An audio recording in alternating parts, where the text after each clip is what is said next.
everybody. It's a little windy. I wished I could keep the radio on. These last few days, you see we've been uploading. So I saw on, if you watch the videos, look, I can't keep my phone on. I turn the phone on, and there's a PD, and I come out of the store right there. And I have the phone off, actually, unless I have to turn it on quick and off. And as soon as I drive sometimes. There's a PD vehicle just on the road. I see him up ahead as I'm driving. Uh-oh. What did they do? Lights went on. Did they pull anybody over? No. Just putting the lights on. We're letting you know, if you speak about us, I always thought, how much time does it take? Why do they do that? Look, if people are going to, you know, criminals, Journey was on. All of these things you see me report, and it's just common here, okay? This is the way they work in this town. And I know a lot of people from the north, and my friends from New Jersey, you're saying we didn't know. Look, the people that followed this site for a long time, none of this is new. So what you see is not only, John, if there were crimes that cops committed, including the worst ones, how do they get away with all that, John? They get away with it because when I was teaching in 1 John, I can do a little teaching on this. 1 John, and the last few weeks when we're talking about, talks about the testimony of man. In our county, Nueces County, ranked number 2 most corrupt in the United States.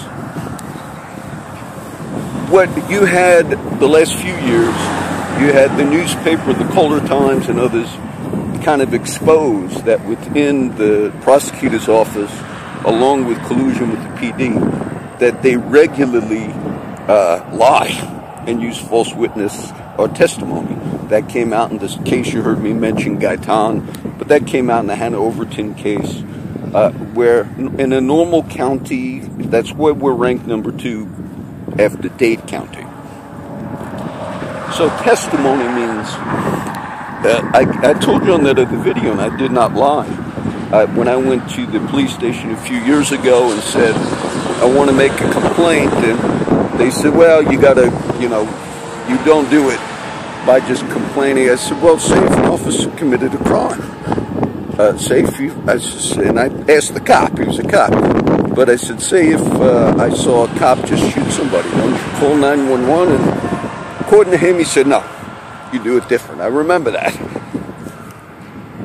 So testimony, meaning if you're writing something down and saying, I saw somebody do a certain thing, if you have a history of simply saying, okay, we got the complaint, or the officers are doing illegal acts, it goes then to a prosecutor. But the prosecutor here, who was the DA, who was Mark Skirka, he was the one that they're going to have to overdo all of the cases of sexual assault for the minors, because they were withholding evidence in all those cases. But so, in a normal community, if you said a cop assaulted my daughter, then you would report this officer assaulted my daughter. Okay, then that would go, the DA would look at it. But if the DA has got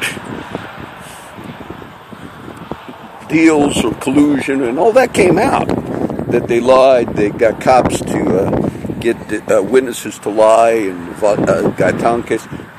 So testimony, if it's not respected, and all these men lied under oath and withheld testimony, and you even in our county, when this came before a judge who was Nanette Hassett, they finally got it before a judge, how they were basically criminals here. Even one of the prosecutors that worked for the judge, the DAs were lying. They got caught by the judge, and they said, no, and even they stood up and said, no, they're lying. They had to send letters to the paper.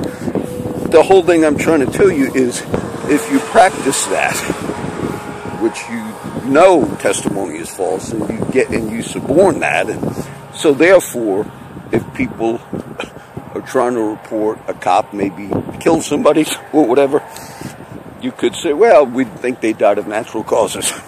Well, you have 3 bullet holes and we have 6 witnesses. Yeah, but the witnesses are unreliable. Oh, John, you're exaggerating. In that one particular case, I am. But that's how throughout the country law would work. And corruption is when it's not working properly. It's working where people have. So I just thought it was funny to see. You turn the phone on, and they do pings from the cell phone tower. I came out of the store, sitting right there. Why?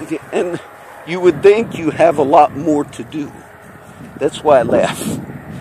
You would think you would have more to do than that.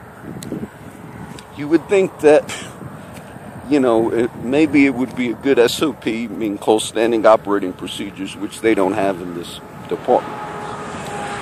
But you would think it would be good to simply begin the day and say, first, as officers, we want to not break the law. That would be the beginning of the SOPs for the CCPD. First, as officers, let's try not to break the law today. Then you go down. You have your reports today, check your units. And, do you know, this is true. When the homeless friends that I used to be with, when they walk back and forth by that PD, by the police station in Flower Bluff, and many of them are walking to the liquor store coming back, they find things that fall out of the cop car. This is no joke. Actually, Claire found a hacksaw blade, because they walked right past the police station. And I found a hacksaw blade, and I kidded Claire. I said, maybe somebody was trying to sneak it in, in a cake as a joke. One of the girls found a 12-gauge shotgun shell. Kid you not. Out. I guess it fell out of the unit. And it was a 12-gauge shotgun shell, so she showed it to everybody. That just came to my mind. It showed me how. So this is why, Crow, I can't be seeing you guys anymore. There are other things that you've not heard, not personal.